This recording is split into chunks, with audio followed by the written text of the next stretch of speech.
ನಮ್ಮೂರ ವಾರ್ತೆಗೆ ಸ್ವಾಗತ. ಧರ್ಮಸ್ಥಳದ ಏಕವ್ಯಕ್ತಿ ಸಂಗ್ರಹಾಲಯಕ್ಕೆ ಪ್ರತಿಷ್ಠಿತ ಪ್ರಶಸ್ತಿ. ಗಂಡು ಕಲೆಯಲ್ಲಿ ಮಿಂಚುತ್ತಿರುವ ಕಲಾ ಕೇಂದ್ರದ ಕಲಾವಿದೆ. ಉಜಿರೆ ಗ್ರಾಮ ಪಂಚಾಯಿತಿಯಲ್ಲಿ ಉಚಿತ ಫುಟ್ಬಾಲ್ ಥೆರಪಿ. ರೂಟ್ ಸೆಟ್ ನಿಂದ ಬದುಕು ಕಟ್ಟಿಕೊಂಡ ಯುವತಿ.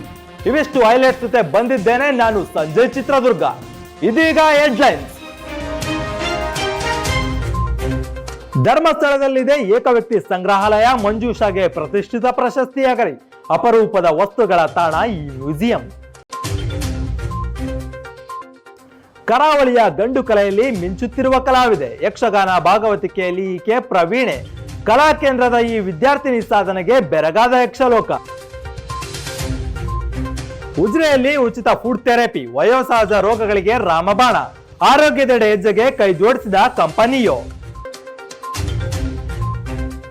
ಫ್ಯಾಷನ್ ಲೋಕದಲ್ಲಿ ಗಮನ ಸೆಳೆಯುತ್ತಿರುವ ವಿತ್ವಂ ಡಿಸೈನ್ಸ್. ರೂಟ್ ಸೆಟ್ ನಿಂದ ಬದುಕು ಕಟ್ಟಿಕೊಂಡ ಯುವತಿ. ಬಹುಮುಖ ಪ್ರತಿಭೆ ವಿದ್ಯಾಶ್ರೀ ಆಚಾರ್ಯ.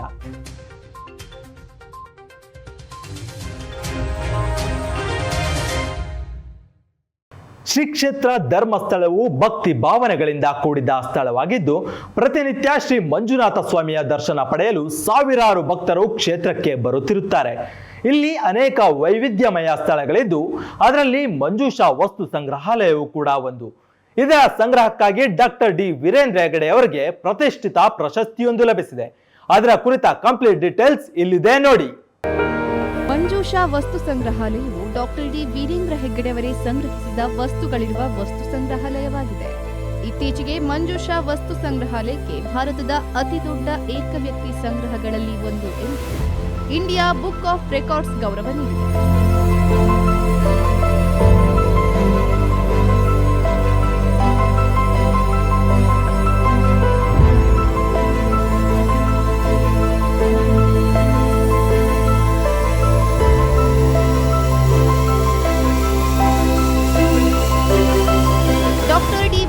ಹೆಗ್ಗಡೆಯವರು ಕಳೆದ 50 ವರ್ಷಗಳಲ್ಲಿ ನಮ್ಮ ಭವ್ಯ ಇತಿಹಾಸ, ಕಲೆ, ಸಂಸ್ಕೃತಿಗಳಿಗೆ ಸಂಬಂಧಿಸಿದ ಅಪೂರ್ವ ಪ್ರಾಚೀನ ಕಲಾತ್ಮಕ ವಸ್ತುಗಳನ್ನು ಸಂಗ್ರಹಿಸಿ ಸಂರಕ್ಷಿಸಿ ಸಾರ್ವಜನಿಕರ ಪ್ರದರ್ಶನಕ್ಕೆ ವ್ಯವಸ್ಥೆ ಮಾಡಿರುವುದು ವಿಶಿಷ್ಟ ದಾಖಲೆಯಾಗಿದೆ ಎಂದು ಗೌರವ ಪ್ರಮಾಣ ಪತ್ರ ನೀಡಲಾಗಿದೆ. ಇಲ್ಲಿ 7,500 ತಾಳೆಗರಿ ಹಸ್ತಪತ್ರಿಕೆಗಳು, 21,000 ಕಲಾ ವಸ್ತುಗಳು, 25,000 ಅಪರೂಪದ ಮತ್ತು ಹಳೆಯ ಪುಸ್ತಕಗಳು ಮತ್ತು 100ಕ್ಕೂ ಹೆಚ್ಚು ವಿಂಟೇಜ್ ಆಟೋಮೊಬೈಲ್ಗಳನ್ನು ಸಂಗ್ರಹಿಸಲಾಗಿದೆ. ಮಂಜುಷಾ ವಸ್ತು ಸಂಗ್ರಹಾಲಯವು 2 ಘಟಕಗಳನ್ನು ಹೊಂದಿದ್ದು, ಮೊದಲನೆಯದು ಮಂಜುಷಾ ವಸ್ತು ಸಂಗ್ರಹಾಲಯ, ಇನ್ನೊಂದು ಮಂಜುಷಾ ಕಾರ್ ಮ್ಯೂಸಿಯಂ.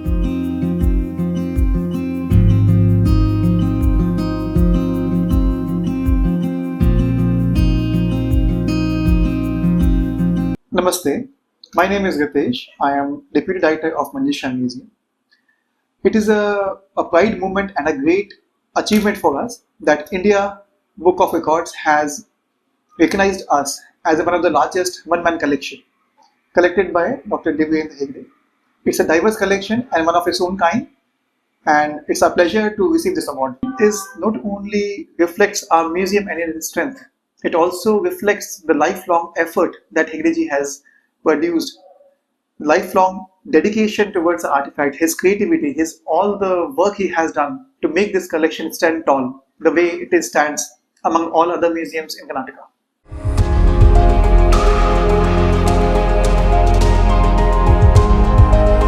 ವಸ್ತು ಸಂಗ್ರಹಾಲಯವು ಮೌರ್ಯರ ಕಾಲದ ಟೆರಕೋಟಾ ನಾಣ್ಯಗಳನ್ನು ಸಂರಕ್ಷಿಸುತ್ತಿದೆ.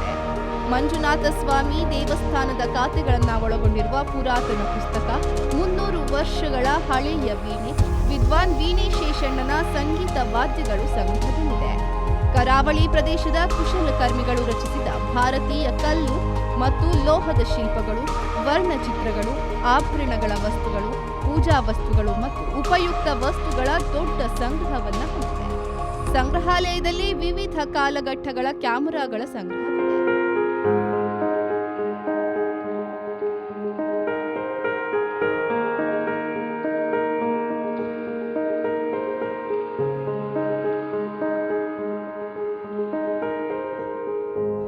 ನವೆಂಬರ್ 25ರಂದು ಡಾಕ್ಟರ್ ಡಿ ವೀರೇಂದ್ರ ಹೆಗ್ಗಡೆ ಅವರ ಜನ್ಮದಿನದಂದು ಮಂಜುಷಾ ವಸ್ತು ಸಂಗ್ರಹಾಲಯವು ಇಂಡಿಯಾ ಬುಕ್ ಆಫ್ ರೆಕಾರ್ಡ್ನಿಂದ ವಿಶೇಷ ಮಾನ್ಯತೆಗೆ ಪಾತ್ರವಾಗಿರುವುದು ಅವರ ಹಿರಿಮೆಗೆ ಮತ್ತೊಂದು ಗರಿ ಸಿಕ್ಕಿಸಿದಂತಾಗಿದೆ.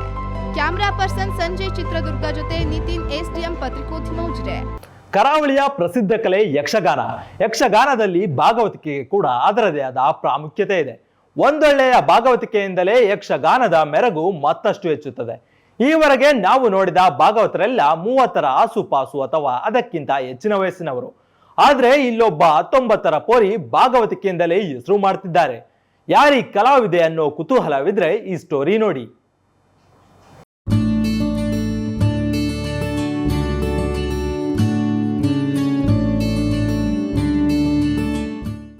ಲಕ್ಷಾಂತರ ಮಂದಿ ಜನ ಸೇರುವಂತಹ ಜಗತ್ ಪ್ರಸಿದ್ಧ ಧರ್ಮಸ್ಥಳದ ಲಕ್ಷ ದೀಪೋತ್ಸವದಲ್ಲಿ ತನ್ನ ಮಧುರ ಕಂಠದ ಭಾಗವತಿಕೆಯಿಂದ ಅದೆಷ್ಟೋ ಜನರ ಮನವನ್ನ ಒಬ್ರು ಭಾಗವತರು ಸೆಳೆದ್ರು. ಅವ್ರು ಯಾರು ಎನ್ನುವುದನ್ನ ಈ ಸ್ಟೋರಿಯಲ್ಲಿ ತಿಳ್ಕೊಳ್ಳೋಣ ಬನ್ನಿ.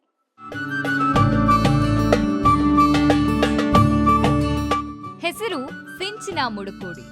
ವೇಣೂರು ಮೂಲದ ಸಿಂಚನ ಸತೀಶ್ ನಾಯ್ಕ್ ಹಾಗೂ ಚಂದ್ರಾವತಿ ದಂಪತಿಯ ಮುದ್ದಿನ ಮಗಳು. ಕಳೆದ 4 ವರ್ಷಗಳಿಂದ ಭಾಗವತಿಕೆ ಅಭ್ಯಾಸ ಮಾಡಿರುವ ಇವರು ತಾಳಮದ್ದಲೆ ಜೊತೆಗೆ ಯಕ್ಷಗಾನದ ಹೆಜ್ಜೆಗಳನ್ನ ಕಲಿತಾ ಇದ್ದಾರೆ. ತನ್ನ ಮಧುರ ಕಂಠದಿಂದ 15ನೇ ವಯಸ್ಸಿನಿಂದಲೇ ಭಾಗವತಿಕೆಯನ್ನ ಶುರು ಮಾಡಿ ಈಗಾಗಲೇ 50ಕ್ಕೂ ಹೆಚ್ಚಿನ ಕಾರ್ಯಕ್ರಮಗಳನ್ನ ನೀಡಿದ್ದಾರೆ.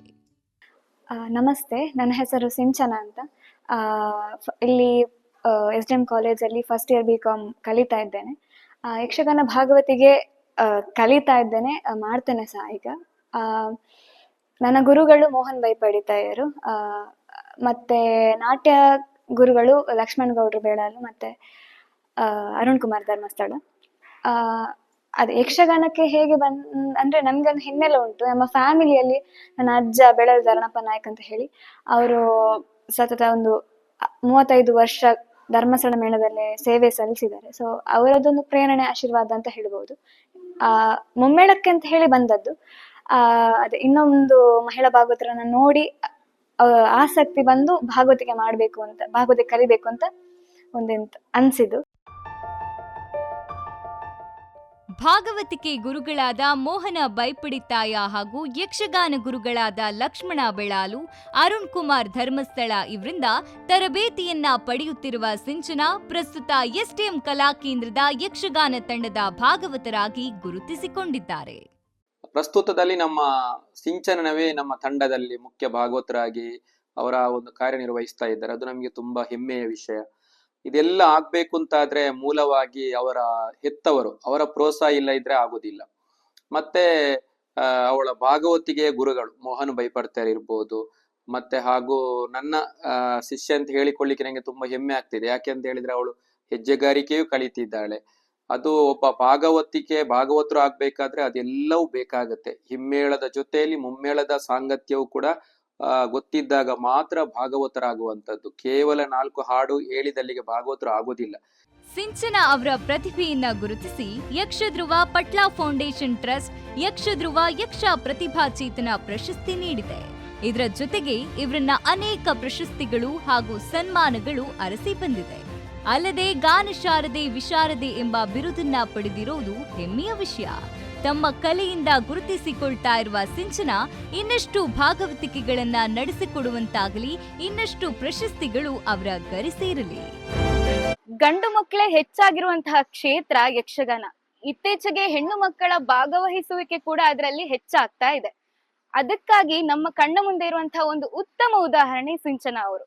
ಅವ್ರಿಗೆ ಇನ್ನಷ್ಟು ಅವಕಾಶಗಳು ಸಿಗ್ಲಿ, ಇನ್ನಷ್ಟು ಹೆಸರು ಮಾಡ್ಲಿ ಅಂತ ಆಶಿಸ್ತಾ ಕ್ಯಾಮರಾ ಪರ್ಸನ್ ಮಯೂರ್ ಕಾಮತ್ ಜೊತೆಗೆ ಅರ್ಚನಾ, ಪತ್ರಿಕೋದ್ಯಮ ವಿಭಾಗ SDMC ಉಜಿರೆ. ಉಜಿರೆ ಗ್ರಾಮ ಪಂಚಾಯಿತಿ ವತಿಯಿಂದ ಆರೋಗ್ಯದೆಡೆ ಒಂದು ಹೆಜ್ಜೆ ಎಂಬ ಧ್ಯೇಯ ವಾಕ್ಯದ ಅಡಿಯಲ್ಲಿ ಉಚಿತ ಆರೋಗ್ಯ ಶಿಬಿರವೊಂದು ಆಯೋಜನೆಗೊಂಡಿದ್ದು, ಈ ವಿಶೇಷ ಆರೋಗ್ಯ ಶಿಬಿರವು ಹಲವು ಕಾಯಿಲೆಗಳಿಗೆ ಚಿಕಿತ್ಸೆ ಕೊಡುವ ಮೂಲಕ ಗಮನ ಸೆಳೆಯುತ್ತಿದೆ.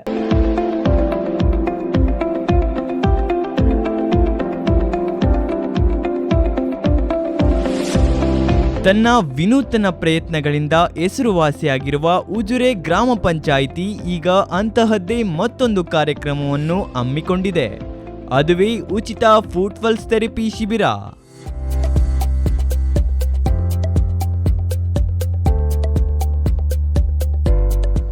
ಮೇಕ್ ಇನ್ ಇಂಡಿಯಾ ಯೋಜನೆ ಅಡಿಯಲ್ಲಿ ದೇಶಾದ್ಯಂತ 350 ಶಾಖೆಗಳನ್ನು ಹೊಂದಿರುವ ಕಂಪನಿಯು ಗ್ರಾಮ ಪಂಚಾಯತ್ಗಳೊಂದಿಗೆ ಕೈಜೋಡಿಸಿ ಆರೋಗ್ಯದೆಡೆಗೆ ಒಂದು ಹೆಜ್ಜೆ ಎಂಬ ಧ್ಯೇಯವಾಕ್ಯದೊಂದಿಗೆ ಉಜಿರೆ ಗ್ರಾಮ ಪಂಚಾಯತ್ ಹಾಗೂ ಕಂಪನಿಯು ನೆಮ್ಮದಿ ವೆಲ್ನೆಸ್ ಸೆಂಟರ್ ಪುತ್ತೂರು ಇವರ ಜಂಟಿ ಆಶ್ರಯದಲ್ಲಿ ಉಚಿತ ಫುಡ್ ಪಲ್ಸ್ ಥೆರಪಿ ಶಿಬಿರವನ್ನು ಗ್ರಾಮ ಪಂಚಾಯತ್ ಸಭಾಂಗಣ ಉಜಿರೆಯಲ್ಲಿ 28 ನವೆಂಬರ್ನಿಂದ 12 ಡಿಸೆಂಬರ್ವರೆಗೆ 15 ದಿನಗಳ ಶಿಬಿರವನ್ನು ಆಯೋಜಿಸಲಾಗಿದೆ.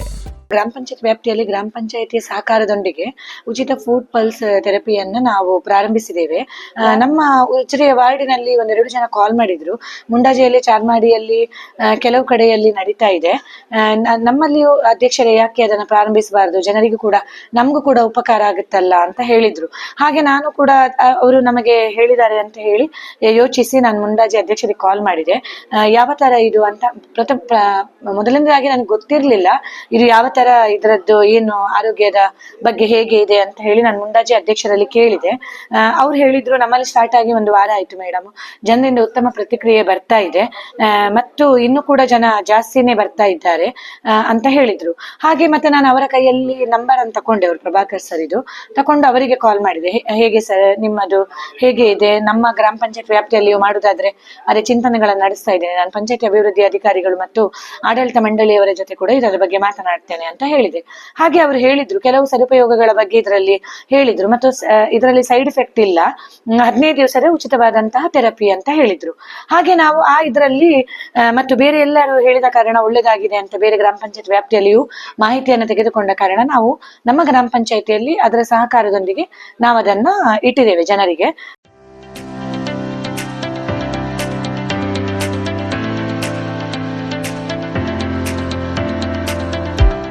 ಶಿಬಿರದಲ್ಲಿ ನೀಡುವ ಟೆನ್ಸ್ ಹಾಗೂ EMS ಥೆರಪಿಯಿಂದ ಸರಾಗ ರಕ್ತ ಪರಿಚಲನೆ ಹಾಗೂ ನರಗಳ ಸರಳ ಹಾಗೂ ದೀರ್ಘಕಾಲೀನ ಸಮಸ್ಯೆಗಳಿಗೆ ಉಪಯುಕ್ತವಾಗುತ್ತದೆ.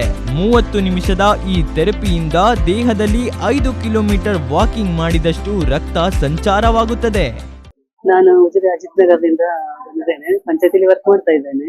ಇಲ್ಲಿ ಸ್ಟಾರ್ಟ್ ಆಗಿದ್ದು 28/11 ಸ್ಟಾರ್ಟ್ ಆಗಿದೆ. ಸ್ಟಾರ್ಟಿಂಗ್ ಡೇಸ್ ಇಂದ ಇದ್ದೇನೆ ನಾನು. ನನಗೆ ಆಕ್ಚುಲಿ ಶುಗರ್ ಇದೆ, ಮತ್ತೆ ಸೊಂಟ ನೋವು, ಬೆನ್ನು ನೋವು, ಕಾಲಿನ ಗಂಟೆಲ್ಲ ನೋವಿದೆ.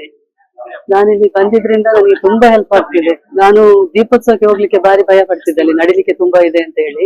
ಆದ್ರೆ ಈ ಸರಿ ನಾನು ಬಾರಿ ಆರಾಮಾಗಿ ದೀಪೋತ್ಸವನ ಎಂಜಾಯ್ ಮಾಡಿದ್ದೇನೆ, ಹೋಗಿ ಬಂದಿದ್ದೇನೆ, ಇದನ್ನ ನೋಡಿ ಬಂದಿದ್ದೇನೆ. ಎಲ್ಲೂ ಸಹ ರೆಸ್ಟ್ ಮಾಡ್ಲಿಲ್ಲ, ಇಲ್ಲದೆ ಹೋದಲ್ಲಿ ನಾನು ಕೂರ್ತಾ ಇದ್ದೆ, ಅಲ್ಲಲ್ಲಿ ಕೂರ್ತಾ ಇದ್ದೆ. ಈ ಸರಿ ಇದೊಂದು ಥೆರಪಿ ಮಾಡಿದ್ರಿಂದ ನನಗೆ ಯಾವುದೇ ಪ್ರಾಬ್ಲಮ್ ಆಗ್ಲಿಲ್ಲ, ಬಾರಿ ಒಳ್ಳೇದಾಗ್ತಾ ಇದೆ. ಇನ್ನು ತುಂಬಾ ಜನ ಇದ್ದವರು ಬರ್ಬೋದು ಇಲ್ಲಿಗೆ, ಏನು ಪ್ರಾಬ್ಲಮ್ ಆಗುದಿಲ್ಲ, ಸೈಡ್ ಎಫೆಕ್ಟ್ ಇಲ್ಲ, ಥೆರಪಿ ತಗೊಳ್ಬಹುದು. ವಯೋಸಹಜ ಸಮಸ್ಯೆಗಳಾದ ಮಧುಮೇಹ, ಅಧಿಕ ರಕ್ತದೊತ್ತಡ, ವೆರಿಕೋಸ್ ವೇನ್, ಮಂಡಿ ನೋವು, ಸೊಂಟ ನೋವು, ಸರ್ವಿಕಲ್ ಸ್ಟ್ಯಾಂಡಿಲೈಟಿಸ್, ಕಾಲು ಜೋಮು, ಪಾದದಲ್ಲಿ ಉರಿ, ಕಾಲು ಬಾವು, ಸ್ಟ್ರೋಕ್, ಆರ್ಥರೈಟಿಸ್ ಸೇರಿದಂತೆ ಹಲವು ಆರೋಗ್ಯ ಸಮಸ್ಯೆಗಳಿಗೆ ಈ ಥೆರಪಿ ಪರಿಹಾರ ಒದಗಿಸುತ್ತದೆ. ಜೊತೆಗೆ ಈ ಥೆರಪಿಯಿಂದ ಯಾವುದೇ ಅಡ್ಡ ಪರಿಣಾಮಗಳಿಲ್ಲದೆ ಇರೋದು ವಿಶೇಷ. ಸಾರ್ವಜನಿಕರು ಈ ಉಚಿತ ಶಿಬಿರದಲ್ಲಿ ಭಾಗವಹಿಸಿ ಥೆರಪಿ ಪಡೆದು ತಮ್ಮ ಆರೋಗ್ಯ ಸಮಸ್ಯೆಗಳನ್ನ ನಿವಾರಿಸಿಕೊಳ್ಳಬಹುದು. ಕ್ಯಾಮ್ರಾ ಪರ್ಸನ್ ಪ್ರಸನ್ನ ಗೌಡ ಜೊತೆ ನೈದಿಲೆ, SDM ಪತ್ರಿಕೋದ್ಯಮ ವಿಭಾಗ, ಉಜಿರೆ. ಇದೀಗ ಸಣ್ಣದೊಂದು ಬ್ರೇಕ್ನ ನಂತರ ನಮ್ಮೂರ ವಾರ್ತೆ ಮತ್ತೆ ಮುಂದುವರಿಯುತ್ತದೆ.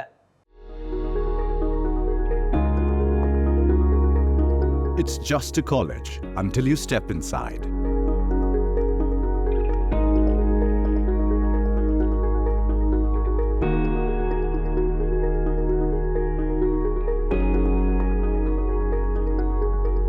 But when you start exploring, you will surely realize that it's a place where your aspirations come alive.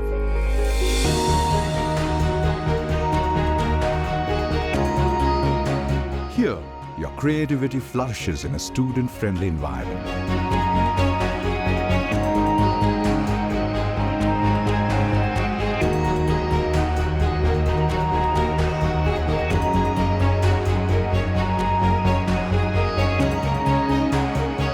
With infrastructure meeting the needs of every student from every stream.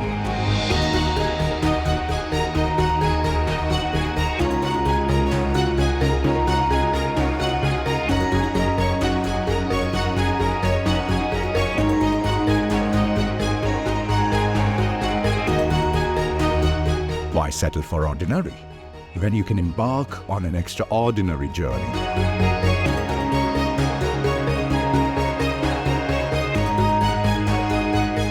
Are you ready to dive into endless opportunities? Join STM College Ajire. Let the journey begin.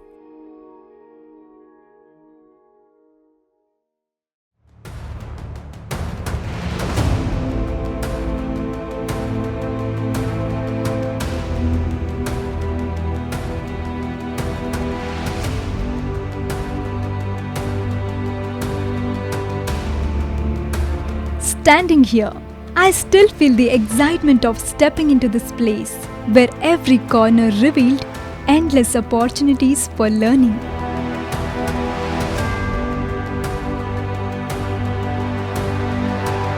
Walking through these corridors, I can still hear the echoes of our conversation and laughter. In this learning space, it was all about exchanging ideas, each one reshaping our thought process. During every movie shoot, we captured stories we felt, learning the art of visual storytelling. Hidden in the quiet corner, this lab was a creative space. Hello, can you hear me? Was my first time holding a mic for P2C. The Student Lecture Series platform encouraged students to share their perspectives, meaningful discussions and talks. The canteen, where every cup of tea blended with laughter and gossip. The gym was hub of strength, where we recharged our energy to face the challenges ahead. Broadcasting on community radio, I felt the power of my words connecting many hearts with one voice.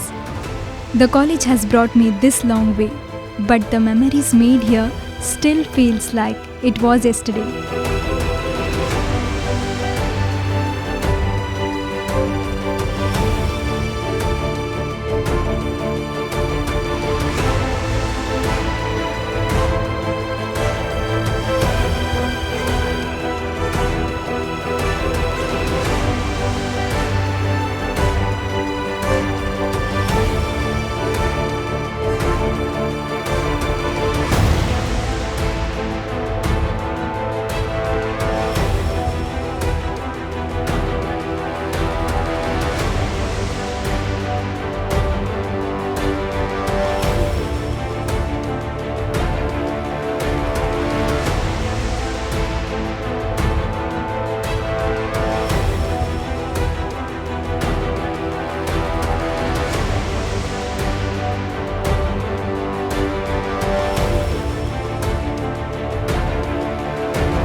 ಬ್ರೇಕ್ನ ನಂತರ ನಮ್ಮೂರ ವಾರ್ತೆಗೆ ಮತ್ತೊಮ್ಮೆ ಸ್ವಾಗತ. ಸ್ವ ಉದ್ಯೋಗದ ಕನಸು ಹೊತ್ತ ಯುವತಿಯೊಬ್ಬರು root set ನಲ್ಲಿ ವಸ್ತ್ರ ವಿನ್ಯಾಸದ ತರಬೇತಿ ಪಡೆದು ಇದೀಗ ತಮ್ಮದೇ ಆದ ಫ್ಯಾಷನ್ ಬ್ರ್ಯಾಂಡ್ ಸ್ಥಾಪಿಸುವುದರ ಜೊತೆಗೆ ಉದ್ಯೋಗದಾತರಾಗಿದ್ದಾರೆ.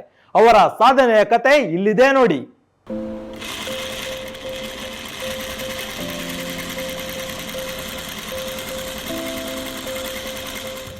ಕಸ್ಟಮೈಸ್ಡ್ ಬಟ್ಟೆಗಳು ಸದ್ಯ ಫ್ಯಾಷನ್ ಲೋಕದೊಳಗೆ ಟ್ರೆಂಡಿಂಗ್ ಅಲ್ಲಿದೆ. ಹಾಗೆ ಇಲ್ಲೊಬ್ರು ರೂಟ್ ಸೆಟ್ ನಲ್ಲಿ ವಸ್ತ್ರ ವಿನ್ಯಾಸ ತರಬೇತಿ ಪಡ್ಕೊಳ್ಳೋ ಮೂಲಕ ತಮ್ಮ ಕನಸನ್ನ ನನಸಾಗಿಸ್ಕೊಂಡಿದ್ದಾರೆ. ಇಲ್ಲಿದೆ ಅವ್ರ ಸ್ಟೋರಿ.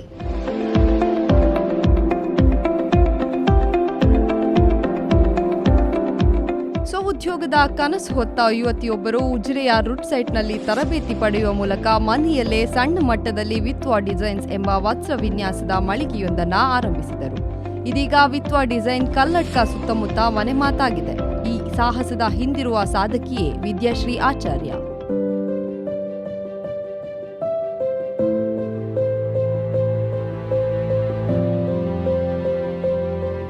ಗ್ರಾಹಕರಿಗೆ ಕಸ್ಟಮೈಡ್ ಡಿಸೈನ್ಸ್, ಕಲರ್ ಆಯ್ಕೆ ಮಾಡುವ ಮೂಲಕ ಜನರ ಬೇಡಿಕೆಗೆ ತಕ್ಕಂತೆ ವಸ್ತ್ರ ವಿನ್ಯಾಸ ಮಾಡಿಕೊಂಡು ಬರುತ್ತಿರುವ ವಿತ್ವಾ ಡಿಸೈನ್ಸ್ ಕರ್ನಾಟಕದ ಗಡಿಯಾಚೆಗೂ ತನ್ನ ಉದ್ಯಮವನ್ನ ವಿಸ್ತರಿಸಿದೆ. ಸದ್ಯ ಹೆಚ್ಚಾಗುತ್ತಿರುವ ಫ್ಯಾಷನ್ ಲೋಕದೊಳಗಿನ ಸ್ಪರ್ಧೆಯ ಮಧ್ಯೆ ವಿತ್ವಾ ಡಿಸೈನ್ಸ್ ವಿಭಿನ್ನವಾಗಿ ಗುರುತಿಸಿಕೊಂಡಿದೆ. ಜನರ ಆಸಕ್ತಿ, ಅಭಿರುಚಿಯನ್ನ ಹಿಡಿದಿಟ್ಟುಕೊಳ್ಳುವಲ್ಲಿ ಯಶಸ್ವಿಯಾಗಿದೆ. ನಮಸ್ತೆ, ನಾನು ವಿದ್ಯಾಶ್ರೀ, ಪ್ರೊಫೆಷನಲ್ ಸಿಂಗರ್ ಹಾಗೆ ಫ್ಯಾಷನ್ ಡಿಸೈನರ್ ಕೂಡ. ಬೊಟಿಕ್ ಓನರ್ ಕೂಡ. ನಂದೇ ಐಡಿಯಾಸನ್ನು ಎಕ್ಸಿಕ್ಯೂಟ್ ಮಾಡಬೇಕು ಅಂತ ತುಂಬ ಇಂಟ್ರೆಸ್ಟ್ ಇತ್ತು. ಹಾಗೆ ಅದಕ್ಕೆ ಸರಿಯಾಗಿ ಒಂದು ರುಟ್ಸೆಟ್ ಸಂಸ್ಥೆಯಿಂದ ಅಪ್ಲಿಕೇಶನ್ ಒಂದು ಬಂದಿತ್ತು. ಅಂದರೆ ಅವರ ನಿರಂತರ ಅನ್ನೋ ಬುಕ್ಕಲ್ಲಿ ಅಪ್ಲಿಕೇಶನ್ ಬಂದಾಗ ಏನಂದರೆ ಅದನ್ನು ಫಾರಮ್ ಫಿಲ್ ಮಾಡಿ ನಾನು ಅಪ್ಲಿಕೇಶನ್ ಹಾಕಿದ್ದೆ. ಅದು 2017 ಏಪ್ರಿಲ್ ಟೈಮಲ್ಲಿ ನನಗೆ ಪೋಸ್ಟ್ ಬಂತು, ಈ ಥರ ನೀವು ಸೆಲೆಕ್ಟ್ ಆಗಿದ್ದೀರಾ ಬನ್ನಿ ಅಂತ. ನಾನು ಹಾಗೆ ಮೇ ಟೈಮಲ್ಲಿ ನಮಗೆ ಅದು ಬ್ಯಾಚ್ ಏನು ಸ್ಟಾರ್ಟ್ ಆಯಿತು ತರಬೇತಿ. ಹಾಗೆ ಅಲ್ಲಿ ನಾನು 1 ತಿಂಗಳ ತರಬೇತಿ ಪಡ್ಕೊಂಡೆ. ಮಹಿಳೆಯರ ವಸ್ತ್ರ ವಿನ್ಯಾಸ, ಫ್ಯಾಷನ್ ಡಿಸೈನಿಂಗ್ ಅಂತ ಒಂದು ಕೋರ್ಸ್ ಮಾಡಿದ್ರು ಸ್ಪೆಷಲ್ ಆಗಿ. ಸೊ ಅಲ್ಲಿ ನಾನು 1 ತಿಂಗಳ ಕೋರ್ಸ್ ಪಡ್ಕೊಂಡು ಬಂದು ಮತ್ತೆ ನನ್ನ ಈ ವರ್ಕ್ ಏನಿದೆ ಇದು ಹಾಗೆ ನಾನು ಪ್ರಾಕ್ಟೀಸ್ ಮಾಡ್ತಾ ಇದ್ದೆ. ನನಗೆ ನಾನು ಕಾಸ್ಟ್ಯೂಮ್ ಮಾಡಿಕೊಂಡು ಪ್ರಾಕ್ಟೀಸ್ ಮಾಡ್ತಾ ಇದ್ದೆ. ಆ ಟೈಮಲ್ಲಿ ಏನಾಯ್ತಂದರೆ 2020ಯಲ್ಲಿ ಲಾಕ್ಡೌನ್ ಬಂದಾಗ ಏನಾಯಿತು, ಕಂಪ್ಲೀಟ್ ಒಂದು ಚೇಂಜ್ ಆಯಿತು. ಆ ಟೈಮಲ್ಲಿ ನಮಗೆ ನಾನು ಪ್ರೊಫೆಷನಲ್ ಸಿಂಗರ್ ಆಗಿ ಹೊರಗೆ ಹೋಗೋ ಹಾಗೂ ಇರಲಿಲ್ಲ, ಬಾಕಿ ಏನು ನಾವು ಬ್ಯುಸಿ ಆಗಿ ಇರಲಿಲ್ಲ, ಮನೆಯಲ್ಲೇ ಇದ್ವಿ ಫ್ರೀ ಟೈಮಲ್ಲಿ. ಲಾಕ್ಡೌನ್ ಟೈಮಲ್ಲೆಲ್ಲ ನಾನು ಇಲ್ಲಿ ಕಲ್ತಿರೋ ಕೆಲವೆಲ್ಲ ಮೆಥಡ್ ಎಲ್ಲ ಯೂಸ್ ಮಾಡಿಕೊಂಡು ನಂದೇ ಕೆಲವು ಐಡಿಯಾಸ್ ಎಲ್ಲ ಹಾಕ್ಕೊಂಡು ಹೊಸ ಹೊಸ ಡ್ರೆಸ್ ಅದನ್ನು ರೆಡಿ ಮಾಡ್ತಾ ಇದ್ದೆ. ಸೊ ನಾನು ಹಾಗೆಯೇ ಒಂದು ಸೋಷಿಯಲ್ ಮೀಡಿಯಾದಲ್ಲಿ ಇನ್ಸ್ಟಾಗ್ರಾಮಲ್ಲಿ ಒಂದು ಪೇಜ್ ಕ್ರಿಯೇಟ್ ಮಾಡಿ ಅಲ್ಲಿ ಇದನ್ನು ಪೋಸ್ಟ್ ಮಾಡ್ತಾ ಇದ್ದೆ. ಮನೆಯಲ್ಲೇ ಸೆಕೆಂಡ್ ಹ್ಯಾಂಡ್ ಮಿಷನ್ನಿಂದ ಪ್ರಾರಂಭವಾದ ವಿತ್ವಾ ಡಿಸೈನ್ಸ್ ಬೇಡಿಕೆ ಹೆಚ್ಚಾದಂತೆ ಉದ್ಯಮವನ್ನು ವಿಸ್ತರಿಸುವ ಸಲುವಾಗಿ 3 ಇಂಡಸ್ಟ್ರಿಯಲ್ ಜಾಕ್, 4 ಸಾಮಾನ್ಯ ಹೊಲಿಗೆ ಯಂತ್ರಗಳ ಜೊತೆ 2 ಸಹಾಯಕರೊಂದಿಗೆ ಬೆಳೆದು ನಿಂತಿದೆ. ಇದರ ಜೊತೆ ಬಿಡುವಿನ ಸಮಯದಲ್ಲಿ ವಸ್ತ್ರ ವಿನ್ಯಾಸ ತರಬೇತಿಯನ್ನು ಕೂಡ ನಡೆಸಿಕೊಂಡು ಬರುತ್ತಿರುವ ವಿದ್ಯಾಶ್ರೀ ಆಸಕ್ತರ ಪ್ರೀತಿಯ ಟೀಚರ್ ಕೂಡ ಹೌದು.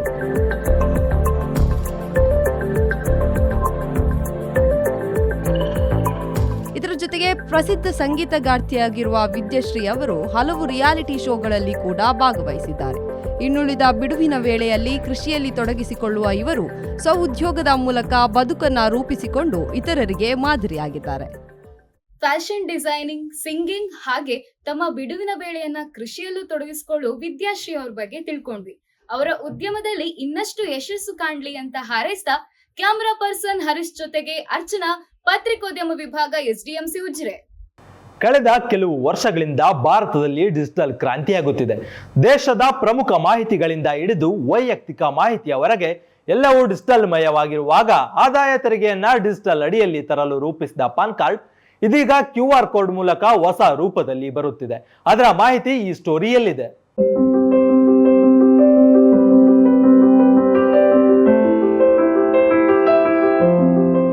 ಪ್ರಧಾನಿ ನರೇಂದ್ರ ಮೋದಿ ನೇತೃತ್ವದಲ್ಲಿ ನಡೆದ ಕೇಂದ್ರ ಸಚಿವ ಸಂಪುಟವು ಮಹತ್ವಾಕಾಂಕ್ಷೆಯ ಡಿಜಿಟಲ್ ಇಂಡಿಯಾ ಅಭಿಯಾನಕ್ಕೆ ಪೂರಕವಾಗುವಂತಹ PAN 2 ಯೋಜನೆಗೆ ಅನುಮೋದನೆ ನೀಡಿದೆ. ಈ ಹಿನ್ನೆಲೆಯಲ್ಲಿ ಇನ್ನು ಮುಂದೆ QR ಕೋಡ್ ಆಧಾರಿತ ಹೊಸ ಪ್ಯಾನ್ ಕಾರ್ಡ್ ಜಾರಿಗೆ ಬರಲಿದೆ.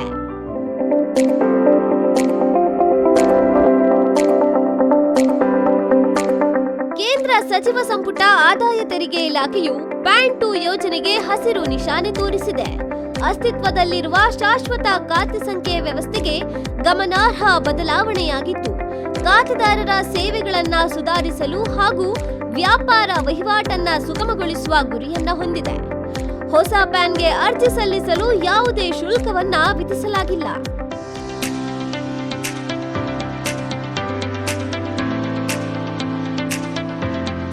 ಇಲ್ಲಿಯವರೆಗೆ ದೇಶದಲ್ಲಿ 78 ಕೋಟಿ ಪ್ಯಾನ್ ಕಾರ್ಡ್ಗಳನ್ನ ನೀಡಲಾಗಿದ್ದು, PAN 2 ಯೋಜನೆಯು ಕಾರ್ಡ್ಗಳ ಕಾರ್ಯಶೀಲತೆ ಮತ್ತು ಭದ್ರತೆ ಖಚಿತಪಡಿಸಲು QR ಕೋಡ್ಗಳನ್ನ ಒಳಗೊಂಡಿರುತ್ತವೆ. ಸರ್ಕಾರಿ ಡಿಜಿಟಲ್ ವ್ಯವಸ್ಥೆಯನ್ನ ಆಧರಿಸಿ ವ್ಯಾಪಾರಿಗಳಿಗೆ ಪ್ಯಾನ್ ಸಾರ್ವತ್ರಿಕ ಗುರುತಾಗಲಿದೆ. ಇದರ ಜೊತೆಗೆ ಹಳೆಯ ಪ್ಯಾನ್ ಕಾರ್ಡ್ಗಳು ಕೂಡ ಮುಂದುವರಿಯುತ್ತವೆ.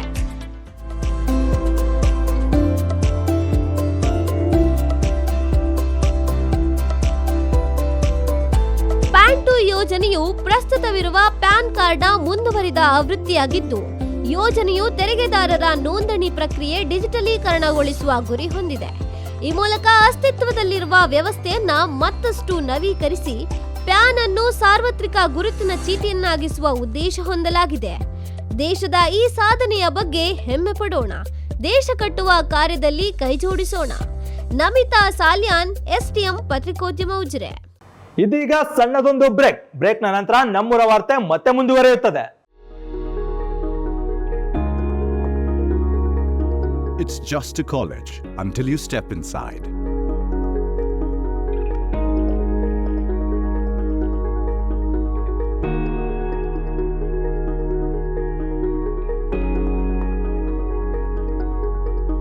when you start exploring, you will surely realize that it's a place where your aspirations come alive.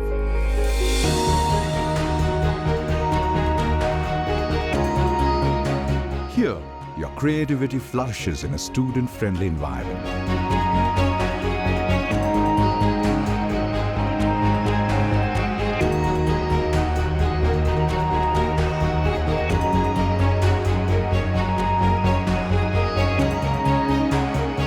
With infrastructure meeting the needs of every student from every stream.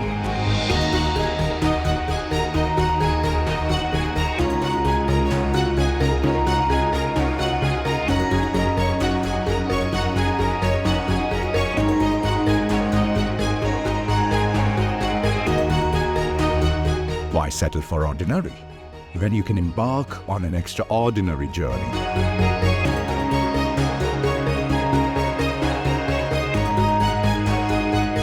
Are you ready to dive into endless opportunities? Join STM College Ajire. Let the journey begin.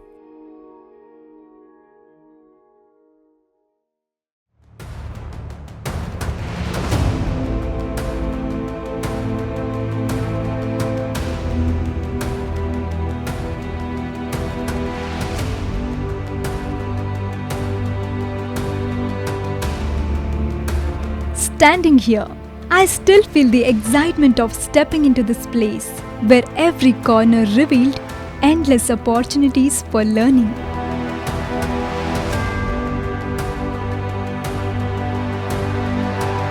Walking through these corridors, I can still hear the echoes of our conversation and laughter. In this learning space, it was all about exchanging ideas, each one reshaping our thought process. During every movie shoot, we captured stories we felt, learning the art of visual storytelling. Hidden in the quiet corner, this lab was a creative space. Hello, can you hear me? Was my first time holding a mic for P2C. The Student Lecture Series platform encouraged students to share their perspectives, meaningful discussions and talks. The canteen, where every cup of tea blended with laughter and gossip. The gym was hub of strength, where we recharged our energy to face the challenges ahead. Broadcasting on community radio, I felt the power of my words connecting many hearts with one voice. The college has brought me this long way, but the memories made here still feels like it was yesterday.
ಬ್ರೇಕ್ನ ನಂತರ ನಮ್ಮೂರ ವಾರ್ತೆಗೆ ಮತ್ತೊಮ್ಮೆ ಸ್ವಾಗತ. ಇದೀಗ speed news.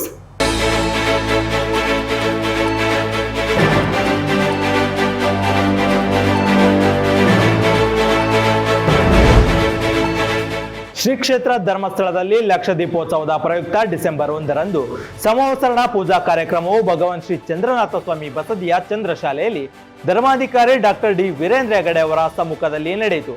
Shri Bahubali ಸೇವಾ ಸಮಿತಿಯ ಶ್ರಾವಕ ಶ್ರಾವಕಿಯರು ಭಜನಾ ಸ್ತೋತ್ರ ಮತ್ತು ಪೂಜಾ ಮಂತ್ರಗಳನ್ನ ಪಠಿಸಿ ಅಷ್ಟವಿಧಾರ್ಚನೆ ಪೂಜೆ ಸಲ್ಲಿಸಿದರು. ಬ್ಯಾಂಡ್ ವಾಲಗ ಸಹಿತ ಮಂಗಳ ಆರತಿ ಸಲ್ಲಿಸುವ ಮೂಲಕ ಸಂವತ್ಸರಣ ಪೂಜೆ ಸಂಪನ್ನಗೊಂಡಿತು. ಉಜಿರೆಯ ಎಸ್ಡಿಎಂ ಪದವಿ ಪೂರ್ವ ಕಾಲೇಜಿನಲ್ಲಿ ಕನ್ನಡ ಸಂಘ ಮತ್ತು ಗ್ರಂಥಾಲಯದ ಸಹಯೋಗದಲ್ಲಿ ನವೆಂಬರ್ 27ರಂದು ಕವಿಗೋಷ್ಠಿ ಜರುಗಿತು. ಸಾಹಿತಿ ಹಾಗೂ ಉಜಿರೆಯ ಎಸ್ಡಿಎಂ ಕಾಲೇಜಿನ ಕನ್ನಡ ವಿಭಾಗದ ಸಹ ಪ್ರಾಧ್ಯಾಪಕ ಡಾಕ್ಟರ್ ದಿವಾಕರ್ ಕೆ ಮುಖ್ಯ ಅತಿಥಿಯಾಗಿದ್ದು, ಕಾಲೇಜಿನ ಯುವ ಕವಿಗಳು ಸ್ವರಚಿತ ಕವನಗಳನ್ನು ವಾಚಿಸಿದರು. ವಿಶ್ವ ಏಡ್ಸ್ ದಿನದ ಅಂಗವಾಗಿ ಉಜಿರೆಯ ಎಸ್ಡಿಎಂ ಮಹಿಳಾ ಐಟಿಐನಲ್ಲಿ ಡಿಸೆಂಬರ್ 3ರಂದು ಏಡ್ಸ್ ಜಾಗೃತಿ ಕಾರ್ಯಕ್ರಮ ನಡೆಯಿತು. ಎಸ್ಡಿಎಂ ಯೋಗ ಮತ್ತು ಪ್ರಕೃತಿ ಚಿಕಿತ್ಸಾ ಕಾಲೇಜಿನ ಉಪ ಪ್ರಾಂಶುಪಾಲರಾದ ಡಾಕ್ಟರ್ ಸುಜಾತ ಅವರು ಏಡ್ಸ್ ಜಾಗೃತಿ ಕುರಿತು ಮಾಹಿತಿ ನೀಡಿದ್ರು. ಎಸ್ಡಿಎಂ ಕಾಲೇಜಿನಲ್ಲಿ ವೀರೇಂದ್ರ ಹೆಗಡೆ ಅವರ ಜನ್ಮದಿನದ ಪ್ರಯುಕ್ತ ನವೆಂಬರ್ 25ರಂದು ಡಾಕ್ಟರ್ ಡಿ ವೀರೇಂದ್ರ ಹೆಗಡೆ ಅವರ ಜೀವನ ಸಾಧನೆಯು ಯುವಜನತೆಗೆ ಮಾದರಿ ಎಂಬ ವಿಶೇಷ ಉಪನ್ಯಾಸ ಕಾರ್ಯಕ್ರಮವನ್ನು ಹಮ್ಮಿಕೊಳ್ಳಲಾಗಿತ್ತು. ಕಾರ್ಯಕ್ರಮದಲ್ಲಿ ಮೂಡಬಿದ್ರೆಯ Alva's educational trust managing trustee Vivek Alva, SDM educational ಸೊಸೈಟಿಯ ಕಾರ್ಯದರ್ಶಿ doctor Satish Chandra, SDM educational ಸೊಸೈಟಿಯ ಐಟಿ ಮತ್ತು hostel management CEO Pooran Varma ಹಾಗೂ ಕಾಲೇಜಿನ ಪ್ರಾಂಶುಪಾಲರಾದ ಡಾಕ್ಟರ್ BA ಕುಮಾರ್ ಹೆಗಡೆ ಮತ್ತು ಇಂಜಿನಿಯರಿಂಗ್ ಕಾಲೇಜಿನ ಪ್ರಾಂಶುಪಾಲರಾದ ಡಾಕ್ಟರ್ ಅಶೋಕ್ ಕುಮಾರ್ ಟಿ ಉಪಸ್ಥಿತರಿದ್ದರು. ಉಜಿರೆಯ ಎಸ್ಡಿಎಂ ಸ್ನಾತಕೋತ್ತರ ಕೇಂದ್ರದ ಪತ್ರಿಕೋದ್ಯಮ ಹಾಗೂ ಸಮೂಹ ಸಂವಹನ ವಿಭಾಗದಿಂದ ಮಾಧ್ಯಮ ಕ್ಷೇತ್ರದಲ್ಲಿ ಕೃತಕ ಬುದ್ಧಿಮತ್ತೆ ಕುರಿತ ಒಂದು ದಿನದ ಕಾರ್ಯಾಗಾರವನ್ನು ನವೆಂಬರ್ 23ರಂದು ನಡೆಸಲಾಯಿತು. ಕಾರ್ಯಾಗಾರದಲ್ಲಿ ಅಮೆರಿಕದ ಥೇಟಾ ಡೈನಾಮಿಕ್ಸ್ ಮತ್ತು ಎಐ ಹಾಗೂ ಸೈಬರ್ ಸೆಕ್ಯೂರಿಟಿ ವಿಭಾಗದ ನಿರ್ದೇಶಕ ಡಾಕ್ಟರ್ ಉದಯ್ ಶಂಕರ ಪುರಾಣಿಕ ಸಂಪನ್ಮೂಲ ವ್ಯಕ್ತಿಯಾಗಿದ್ದರು. ಮತ್ತೊಬ್ಬ ಸಂಪನ್ಮೂಲ ವ್ಯಕ್ತಿಯಾಗಿ ಸುವರ್ಣ ನ್ಯೂಸ್ ವಾಹಿನಿಯ ಹಿರಿಯ ಸಂಪಾದಕರಾದ ಚೇತನ್ ಕುಮಾರ್ ಕಾರ್ಯಾಗಾರವನ್ನು ನಡೆಸಿಕೊಟ್ರು.